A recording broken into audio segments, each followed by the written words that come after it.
It's your boy Charles. Charles on there as well, just checking in. Hope you guys are having a good evening. We are getting ready to delve into another book audio reaction. Let's go ahead and play it, and I'm gonna come back with my reaction. Appreciate it, guys.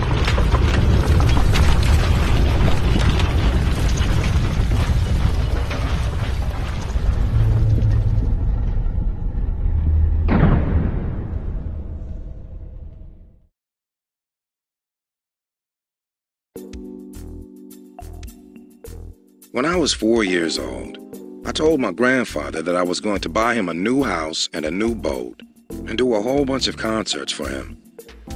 I had no idea what impact I'd have on the world, but I always imagined standing in front of people and playing my shit. There was nothing else that I wanted to do. The first time I performed in front of a crowd was at the school talent show when I was in the 6th grade. I played guitar in a little garage band with some of my buddies from the neighborhood. We called ourselves High Energy, and we played a lot of AC/DC, Black Sabbath, Iron Maiden, and shit like that. I don't think I had even heard any rap records until 1978 or 1979. Not that there were a ton of them floating around before then, but still. Even when I got an 8-track tape of Curtis Blow's Way Out West, I remember Willie coming home and tearing my ass up because I'd blown the speakers out on his system playing the song on guitar. I listened to everything, but I didn't care what anyone else was doing. I wanted to play rock and roll. That all changed when I transferred into Woodson Middle School in the 7th grade. Woodson was an all-black school in my neighborhood. This was 1982, 1983, and rap was really starting to take hold. I'm talking we were in it. It was hip-hop, and we were all about the 4 elements. Breakdancing, graffiti, DJing, and rapping. That's all we talked about. That's damn near all we did. I remember being so into it that we'd take little plastic action figures and stick coins in their backs so we could make them do backspins on the lunch tables or in class. We were that down. But it was Run DMC that really fucked us up. When they came out with Run DMC, we were gone. They were too hard. I fucked with that shit heavy. We all did. And then records like Rock Box and later Beastie Boys' Fight for Your Right and No Sleep Till Brooklyn made all of the rock shit I'd been doing and my whole background cool. And just like I'd always had a guitar, I'd always had 2 turntables and a microphone. So when rap became the thing, I was ready to go. I never really took to graffiti or breakdancing too tough, but I was about the music. I started beatboxing and learning to DJ, and as soon as I started fucking with it, I wanted to be the best. I've always been competitive. It didn't matter what we were doing. If we were rocking out, I was going to be the coldest on guitar. If we were fighting, I was going to be the first one in and the last one out. When we started selling dope, I was going to sell the most or I was going to take it. One way or the other, I was always going to come out on top. That's just how it is with me. I don't know no quit. So whatever we had going on, I wanted to be the best at it. I had to be. Failure wasn't an option. I still don't know any other way. So with music, that's exactly how it was. Once I started DJing, I was determined to be the best. I'm talking everything. The best blends, the best mixes, the best cuts, the best records, all of it. Shit, I even started rapping so I could be a better DJ. You can blame Houdini's Grandmaster D for that. He was a DJ who could rap, and I just knew that I could out-rap him.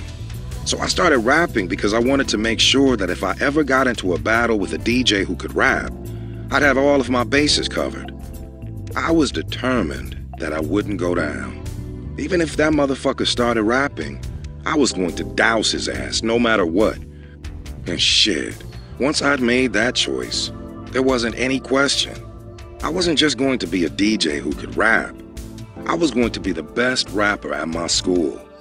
I was going to be the coldest DJ rapper you ever heard. And I was, too. I would take time and write my rhymes, and nobody could fuck with me. But to be honest, I was kind of cheating. I had a cousin in New York who was just a few years younger than me. She lived in Harlem, and I'd get on the phone with her and get all kinds of records from her early on, before that shit got down to us. So while everybody was at school still kicking those hippity-hippity rhymes, I was already ahead of the game on some blast rap terrorist shit that was just becoming the sound of New York. I called myself DJ Action for All Crazy Shit Has Ended Now. I'm telling you, I was that cold, boy. Even then. For more of these fascinating stories and true crimes, subscribe to Charles Arnis World. Thanks for watching.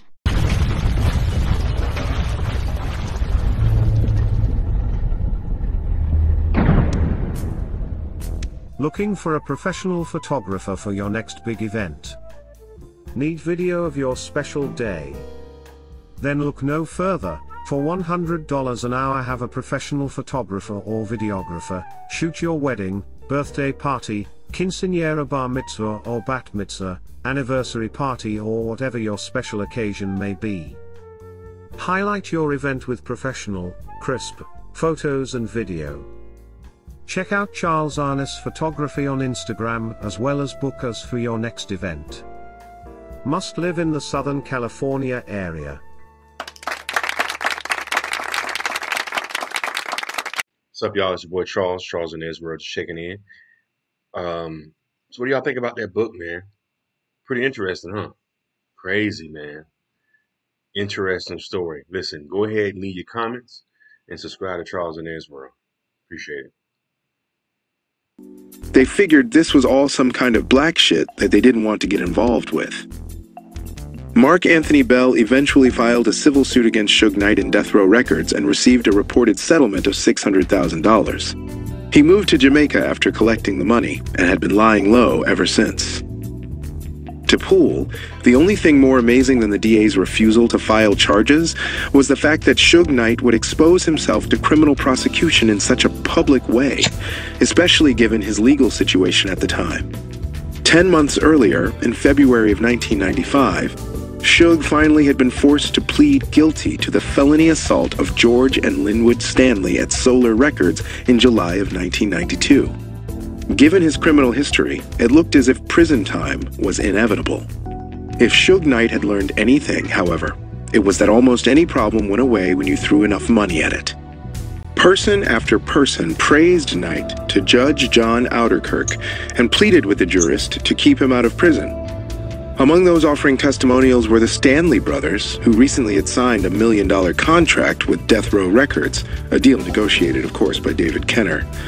Also speaking on Suge's behalf was the deputy district attorney assigned to prosecute him, Lawrence Longo, who observed that Mr. Knight had become head of one of the largest record companies in the country and employed numerous residents of Los Angeles County, then recommended a 9-year suspended sentence with 5 years of probation.